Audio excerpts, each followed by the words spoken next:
président de la République était à Brazzaville à l'invitation de son homologue congolais. Le président Alassane Ouattara est allé prendre part au forum économique annuel appelé Forum Forbes Afrique, consacré à la révolution numérique sur le continent. C'est demain mercredi que débute la visite d'État du président de la République dans le district du Woroba. Dans cette édition, nous verrons comment les populations se préparent pour accueillir leur président. La ministre de l'Éducation nationale et de l'enseignement technique demande le soutien des partenaires techniques et financiers de son département pour la réussite du projet école obligatoire. Le projet engagé par le gouvernement ivoirien concerne les enfants de 6 à 16 ans. Les Burundais étaient dans les urnes ce matin pour élire leur président. Ils étaient environ 4 millions d'électeurs appelés aux urnes pour une élection présidentielle à laquelle les principaux opposants ont refusé de participer.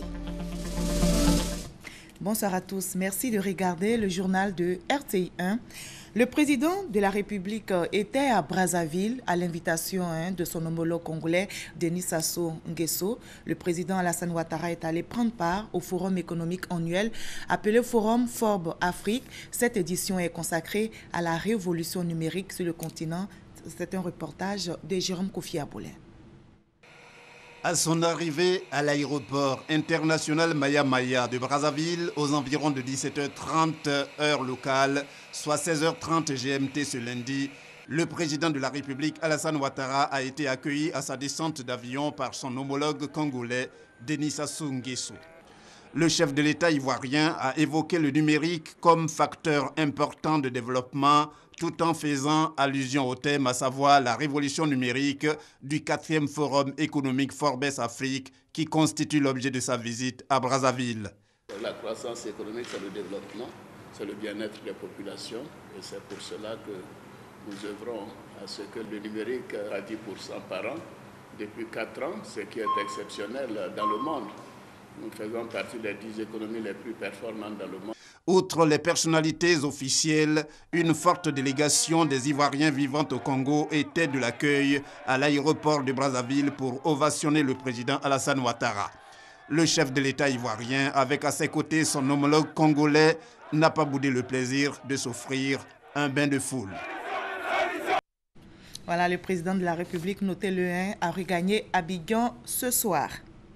L'ambassadeur du Canada en Côte d'Ivoire est en fin de mission dans le pays. Chantal de Varens est allée faire ses adieux au président du Parlement ivoirien, Guillaume Soro. Les deux personnalités ont passé en revue la coopération entre leur pays et notamment avec l'hémicycle ivoirien, nous explique Michel Digré.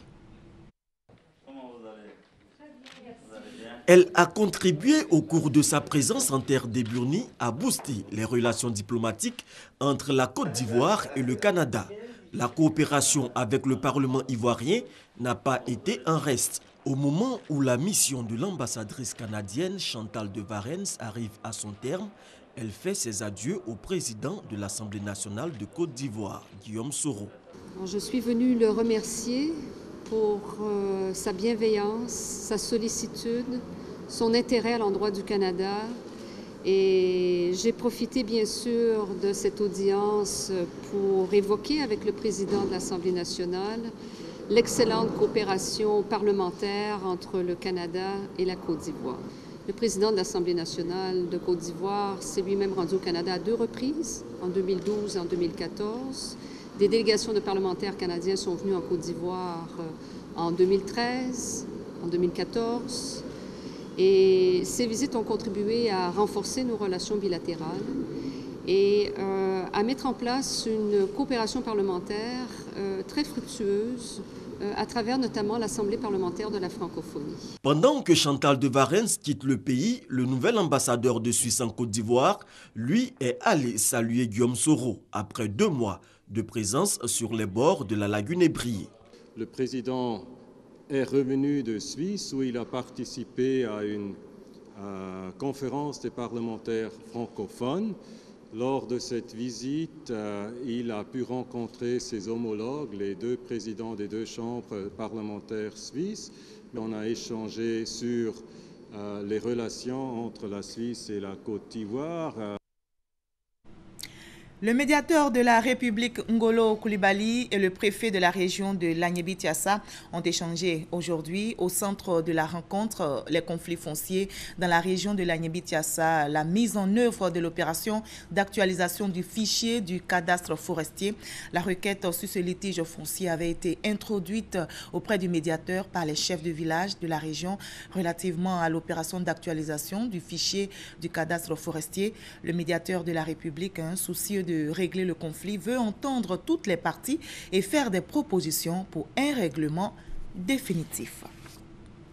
La ministre de l'Éducation nationale et de l'enseignement technique demande le soutien des partenaires techniques et financiers de son département pour la réussite du projet École obligatoire. Ce projet, sachez-le, a été engagé par le gouvernement ivoirien et concerne les enfants de 6 à 16 ans. La ministre Kandia Camara a rencontré ses partenaires aujourd'hui même à son cabinet, témoin Herman Niamien. Le projet École obligatoire pour les enfants de 6 à 16 ans effectif à partir de cette rentrée scolaire 2015-2016. L'information est du ministre de l'Éducation nationale et de l'enseignement technique. Au cours de cette rencontre, avec les partenaires techniques et financiers du système éducatif ivoirien, Kandia Camara tenait à avoir leurs avis sur le sujet et par la même occasion souhaiter leur soutien pour la réussite du projet. C'est un projet qui va mettre l'accent sur l'inclusion, car tous les enfants seront scolarisés, les filles comme les garçons, les enfants vivant avec un handicap, les enfants du milieu rural comme du milieu urbain, les enfants des familles démunies comme ceux des familles nantis. Les différents exposés ont révélé que 35 000 enseignants et personnels d'encadrement ont été recrutés de 2011 à 2015. 3 500 salles de classe du primaire, 22 lycées, 3 CAFOP et 12 salles de professeurs dans 12 établissements ont été réhabilitées. En plus, 9 349 salles de classe au primaire, 100 logements pour maîtres et 79 collèges ont été construits. De quoi satisfaire les bailleurs de fonds qui se sont tous engagés à soutenir le gouvernement ivoirien dans ce projet. Les constructions scolaires se sont améliorées et il y a eu des progrès importants.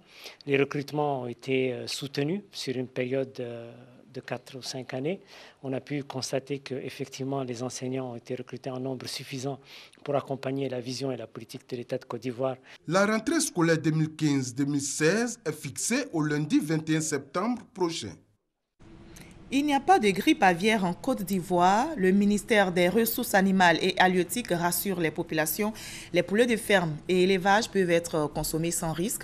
Le ministre Kwasi Adjoumani vient de rencontrer les opérateurs économiques du secteur. Il les invite à prendre leur place dans la lutte. Alexis Ouedraogo. Une belle bouchée de poulet devant les caméras. Le message se veut clair pour le ministre des Ressources animales et halieutiques. L'on peut consommer du poulet en toute sécurité en Côte d'Ivoire. C'est vrai, on parle de grippe aviaire, mais le poulet ivoirien n'est pas menacé. L'expérience que nous avons acquise en 2006, lorsqu'il y a eu l'apparition de la grippe aviaire, nous amène aujourd'hui à être plus efficaces dans cette lutte. Kobenan Kwasi Adjoumani a réuni lundi soir à l'auditorium de la Kestab les acteurs du secteur de la volaille pour une campagne de sensibilisation. Il les a exhortés à la rigueur, au professionnalisme, mais surtout à la transparence dans la gestion de leurs fermes. Ces producteurs-là ont besoin d'un minimum d'informations pour sécuriser leurs élevages. Il peut se trouver qu'il y ait des mortalités brusques de poulets dans une ferme. Il n'y a pas de raison que les éleveurs masquent les choses en cachant les poulets morts ou en ne donnant pas des informations appropriées pour nous permettre de lutter efficacement contre la maladie, la grippe aviaire. Rappelons qu'une opération de désinfection des marchés du district d'Abidjan est en cours. Dotée d'une enveloppe de 185 millions de francs CFA, elle devrait courir sur 2 semaines. C'est une réponse au foyer de grippe aviaire qui a été découvert à Bouaké et rapidement circonscrit. Le président de la République entame demain, mercredi, sa visite d'État dans le district du Woroba. Avant son arrivée, la première dame de Côte d'Ivoire a fait des dons aux populations. Celles de Mankono ont reçu plusieurs dons estimés à 125 millions de francs CFA. Les femmes du département n'ont pas été oubliées. Elles bénéficient d'un fonds d'appui à hauteur de 100 millions de francs CFA. Explication avec Thomas Kessambi. Mankono ne pouvait qu'être en fête. Le chef-lieu de région, à la recherche des moyens de son développement, reçoit plus qu'une bouffée d'oxygène pour le bonheur de ses populations. Pour la capitale du Béret, ce sont des lots d'équipement à hauteur de 125 millions de francs CFA que la représentante de Dominique Ouattara, première dame de Côte d'Ivoire, remet. C'est une tradition pour le couple présidentiel de soutenir les populations au cours de ces visites, et tout spécifiquement les femmes.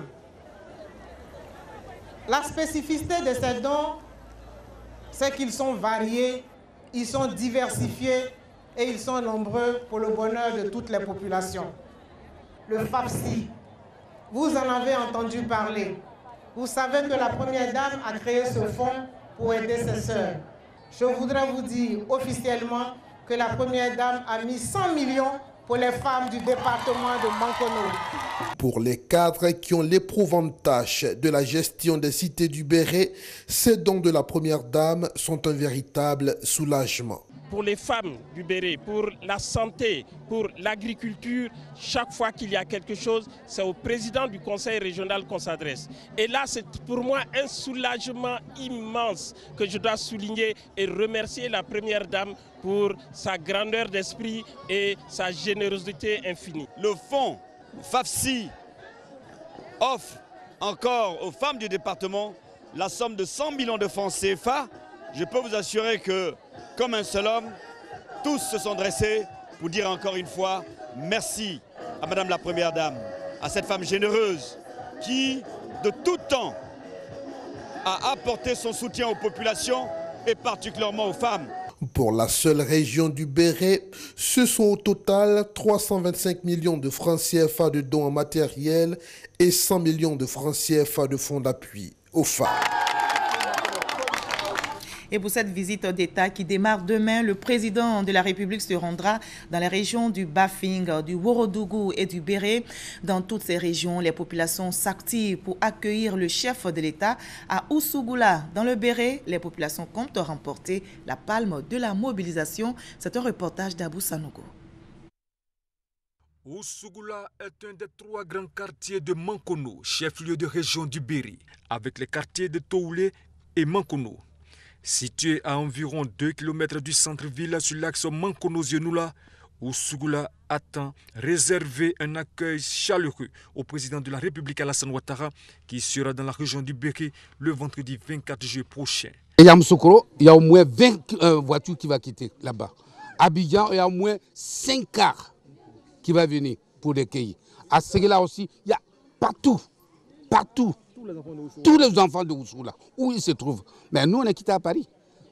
Donc, ceux qui sont à Abidjan ici, ou en Côte d'Ivoire, ça c'est facile. Tout le monde va venir. On va venir accueillir Monsieur le Président. Nous sommes fiers, contents, mobilisés, à bloc. Nous l'attendons depuis fort longtemps. Vous allez sortir nombreux, femmes comme enfants. Président Tanako, Adanya Nyamema, Nanga Fanfoti. Pepe. Tu as lu à Sana Dolewu. A connu maman de Tekakea. Athéna donc, Tena Bikakanke. Oussougoula souffre du manque de bitume. Les poteaux électriques vieux de 32 ans ont commencé à s'écrouler. L'électricité arrive par intermittence. L'eau se fait de plus en plus rare.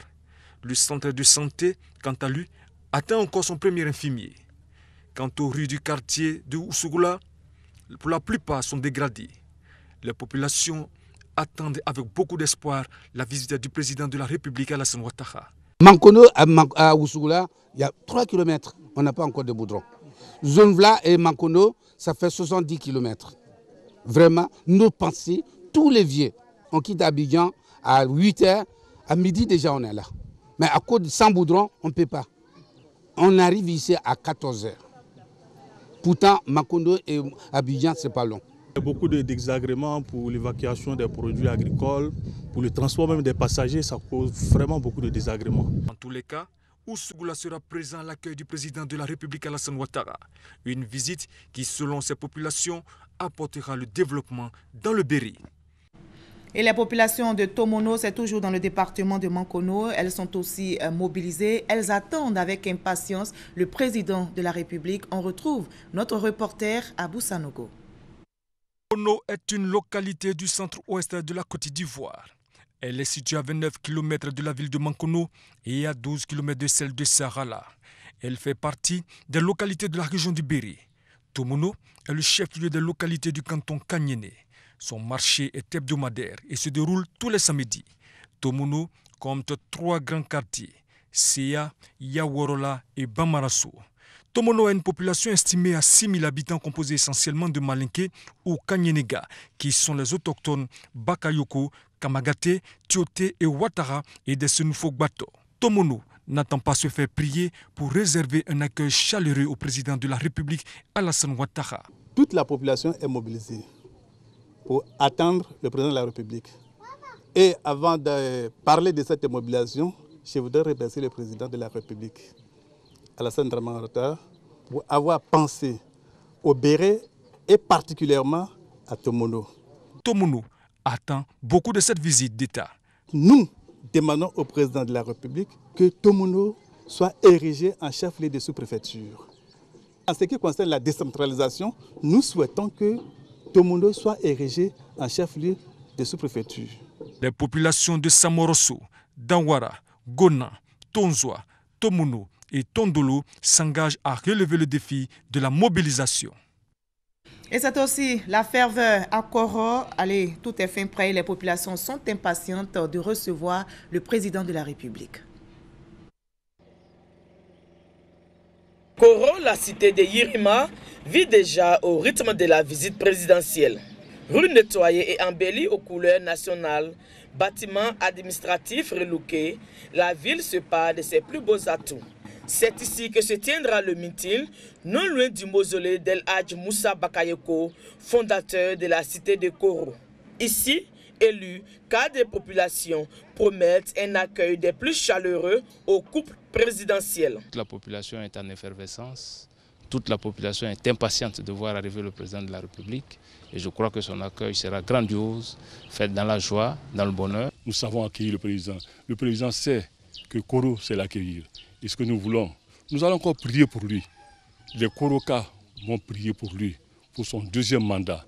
Nous sommes très heureuses et on est contente pour l'accueillir. On lui dit merci infiniment. Que Dieu bénisse le président de la République. Une occasion donc pour aborder les questions essentielles du développement. La voie principale qui n'est pas encore bitumée. Ici, notre collège s'arrête seulement en 3e. Donc on souhaite que ça puisse être un lycée qui va jusqu'en terminale. Parce que les jeunes restent encore en 3e, ils sont encore mineurs, puis ils sont obligés d'aller ailleurs. Ce qui nous tient à cœur aujourd'hui, c'est que le président nous donne très rapidement une brigade de gendarmerie. En attendant la grande messe prévue pour le mercredi 22 juillet, les dons de la première dame Dominique Ouattara sont déjà là. Et à quelques heures de la visite d'État du président de la République dans la région du Bafing, le ministre Mamadou Sanogo, président du comité d'organisation, fait le point. Tout est fin prêt, nous explique F. Bouy. 24 heures ou 48 heures, je dirais, de l'arrivée du président de la République, nous disons que tout se passe très bien. Toutes les activités conceptuelles liées à l'arrivée du président ont été réalisées. Nous sommes actuellement sur le terrain pour nous assurer que les questions opérationnelles sont bien réglées. Le compte à rebours a donc commencé. Le chef de l'État, son Excellence Alassane Ouattara, foulera le sol du Bafing dans seulement quelques heures. L'effervescence est à son comble, l'ambiance festive est déjà au rendez-vous. Fils et filles de la région ont répondu présents, même ceux de la diaspora. Au couple présidentiel, nous voulons leur réserver un accueil triomphal, un accueil mémorable, un accueil inoubliable. C'est une joie énorme pour nous de recevoir le chef de l'État, le digne fils de la nation. Le Mahou est très heureux. Nous sommes tous mobilisés et nous sommes venus spécialement pour ça. Il faut qu'on soit tous là pour se mobiliser pour son arrivée, pour que le président sache que nous aussi, on est avec lui. Malgré qu'on est au diaspora, qu'on pense aussi à notre pays. Parce qu'on ne va pas rester là-bas éternellement. Les ressortissants du Bafing attendent donc avec impatience le président de la République et espèrent que les questions cruciales du développement seront abordées. Ils tiennent par exemple à ce que la voie qui part de Touba jusqu'à Séguéla, en arrivant jusqu'à Daloa, cette voie-là soit bitumée. Et ils souhaitent que la même voie continue jusqu'à Ouaninou, à la frontière donc de la Guinée. Et les populations nous ont demandé systématiquement qu'il y avait un projet de port sec entre Ouaninou et la frontière. Les mêmes populations souhaitent la reprise du projet Soja. Cette visite d'État constituera à coup sûr le départ d'une nouvelle dynamique pour les cités de Ouaninou, Koro et Touba. Le 29 juillet prochain, le Conseil des ministres se tiendra à Bongouanou. Il s'agit pour le président de la République d'offrir au district du Zanzan cette rencontre gouvernementale qui n'avait pas pu se tenir lors de la récente visite d'État. L'initiative plaît aux cadres et élus qui d'ailleurs ont sonné la mobilisation des fils et filles du Zanzan, Sylvie Touré. Rééditer l'exploit de la mobilisation. Le mot d'ordre est lancé. Et le ministre Kwasi Adjoumani envoie élus et cadres du district du Zanzan en mission. L'idée, c'est de faire de ce déplacement du président de la République une visite d'État bis. Et ce sera l'occasion aussi de transformer ce Conseil des ministres en visite d'État.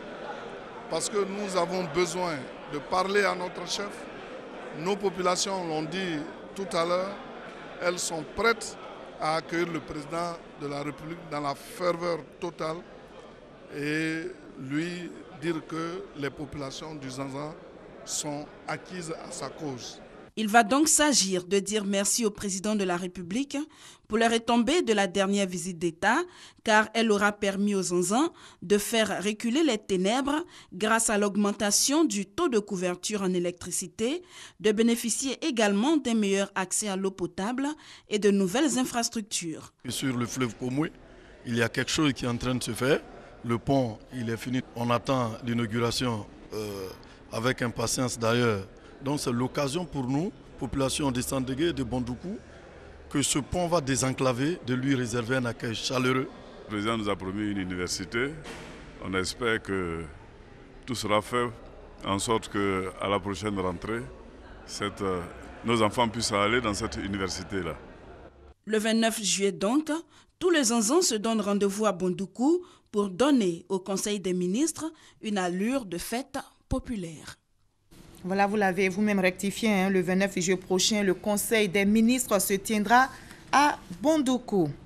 Le mouvement des commerçants unis autour d'Alassane Ouattara, Comuni Ado, a procédé lundi à la mairie d'Agamé au lancement officiel de ses activités. L'objectif, soutenir la candidature du président Alassane Ouattara à l'élection présidentielle d'octobre prochain.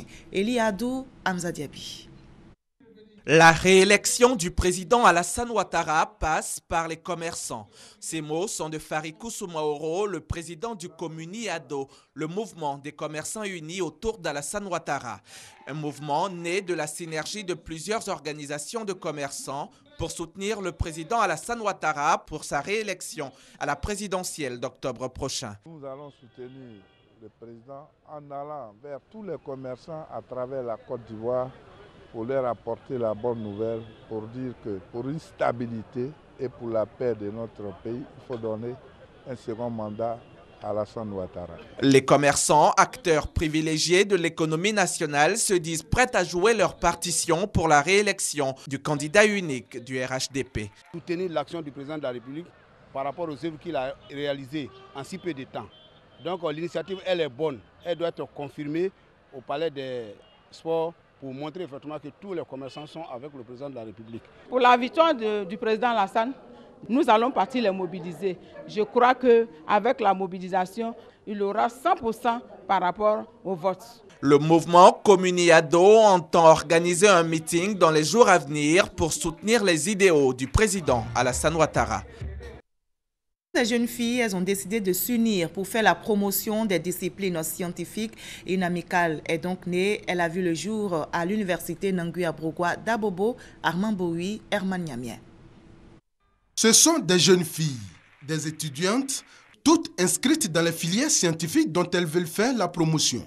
L'amicale créée à cet effet a effectué sa première sortie et a présenté ses activités. Nous allons mener des conférences, des débats, des sorties dans les lycées et collèges, dans les autres universités, autres que l'université Nangui Abrogwa, pour essayer d'inciter nos sœurs à venir pour que nous puissions mener ce combat-là ensemble. Plusieurs personnalités du milieu universitaire, dont le professeur Rita Yao, présidente des femmes chercheurs, étaient présentes. Elle a encouragé les filles à réussir leurs études et s'est engagée à les soutenir. Le parrain de la cérémonie, conseiller du président de la République en charge de l'éducation, la formation et la recherche scientifique, a quant à lui exhorté les jeunes filles à aller au-delà des universités. Lorsqu'on regarde les statistiques sur les effectifs étudiants aujourd'hui, on se rend compte que les filles sont très peu nombreuses dans les filières scientifiques. Dans la filière à l'UFR mathématiques informatique, les filles ne représentent que 10% des effectifs étudiants. Donc l'objectif d'une association telle que celle qui vient de voir le jour, c'est de faire en sorte que cette proportion-là soit revue vraiment à la hausse. C'est le 25 mai 2015 que l'amicale a vu le jour. En effectuant sa sortie inaugurale en présence de toute la communauté universitaire, elle veut assurer du sérieux de son engagement à inciter les filles à être des scientifiques. Dans le cadre de la mise en œuvre de l'appui au programme de désarmement, démobilisation et réintégration d'ex-combattants, une cérémonie de remise de diplômes a eu lieu et 300 ex-combattants ont bénéficié d'une formation qualifiante de 5 mois dans les métiers du BTP. Ils sont au total 300 ex-combattants qui ont bénéficié durant 5 mois d'une formation qualifiante dans les métiers du bâtiment et travaux publics BTP. Ces formations s'inscrivent dans le cadre du programme de réinsertion socio-professionnelle financé par l'Union européenne. La cérémonie de remise de diplôme a eu lieu ce mardi à la Chambre nationale des métiers par Action Entreprise, une structure d'exécution du programme. Le programme a consisté donc à former 300 ex-combattants dans les métiers du bâtiment par une formation en alternance qui consistait précisément à leur donner dans la semaine un jour de cours dans les métiers du bâtiment, tout corps confondu, et à leur faire de la pratique sur les 4 autres jours de la semaine. Les bénéficiaires, heureux de recevoir leur diplôme, pourront ainsi intégrer la vie socio-professionnelle. J'exprime le sentiment de gaieté et d'enthousiasme parce qu'à l'issue d'une formation de telle envergure, j'ai obtenu un diplôme relatif au métier du bâtiment. Les 5 mois ont été très difficiles. Avec le courage, nous avons tenu. Nous sommes arrivés au bout de nos souffrances. Le mérite est notre diplôme que nous avons reçu. La maçonnerie, la charpente, la menuiserie, la plomberie, l'électricité, le carrelage et la peinture sont les 7 métiers retenus pour la formation. Ces 300 ex-combattants constituent la première vague bénéficiant du programme. Cette vague sera suivie d'une autre en août prochain. Tous ces démobilisés sont mis à la disposition de la structure Action Entreprise par la cellule de coordination, de suivi et de réinsertion, CCSR. Et à présent, ce communiqué, les cérémonies de prestation de serment des officiers élèves, des élèves sous-officiers de 2e année de baptême de promotion, des élèves sous-officiers de 1re année de l'école de gendarmerie d'Abidjan auront lieu le lundi 27 juillet 2015 à partir de 7h à l'école de gendarmerie d'Abidjan, 6 à Cocody, sur le boulevard François Mitterrand, route de Bingerville. À cet effet, le commandant supérieur de la gendarmerie nationale invite les parents d'élèves et les populations ivoirienne à participer à la dite cérémonie. Les Burundais étaient dans les urnes ce matin pour élire leur président. Ils étaient environ 4 millions d'électeurs appelés aux urnes pour une élection présidentielle à laquelle les principaux opposants ont refusé de participer. Au cours de la nuit, des explosions et des tirs ont été entendus. Le bilan est d'au moins 2 morts, des violences qui se sont répétées peu avant l'ouverture des bureaux. La victoire du chef de l'État sortant, Pierre Nkurunziza, est assurée en raison du boycott de l'opposition après 3 mois de crise politique émaillé de violences meurtrières. Le taux de participation partielle à la mi-journée était aux alentours de 50%. Voilà, la Turquie a été frappée par un attentat à suicide qui a causé la mort à plus d'une trentaine de personnes. Et face à cet attentat, le président de la République, Alassane Ouattara, a adressé à son homologue un télégramme. Voici le contenu. Monsieur le Président, c'est avec une réelle affliction et une grande tristesse que j'ai appris l'attentat suicide qui a causé la mort de plus d'une trentaine de personnes et de nombreux blessés dans la ville de Suruk, près de la frontière syrienne ce lundi. En cette douloureuse circonstance, le peuple et le gouvernement ivoirien se joignent à moi pour présenter à votre Excellence et aux familles endeuillées nos sincères condoléances et nos vœux de prompt rétablissement aux blessés. C'est signé Alassane Ouattara, président de la République de Côte d'Ivoire. Et le président de la République a regagné Abidjan ce soir. Il était à Brazzaville à l'invitation de son homologue congolais, Denis Sassou Nguesso. Le président Alassane Ouattara est allé prendre part au forum économique annuel appelé Forum Forbes Afrique. Cette édition est consacrée à la révolution numérique sur le continent. Et le chef de l'État qui se rendra demain, mercredi, dans le district du Woroba. Il entame ainsi sa visite d'État du 22 au 26 juin. Et le chef de l'État va visiter les populations du Bafing, du Worodougou et du Béri. Voilà, c'est la fin de cette édition réalisée et préparée par l'ensemble de la rédaction. Merci à vous tous de votre aimable attention.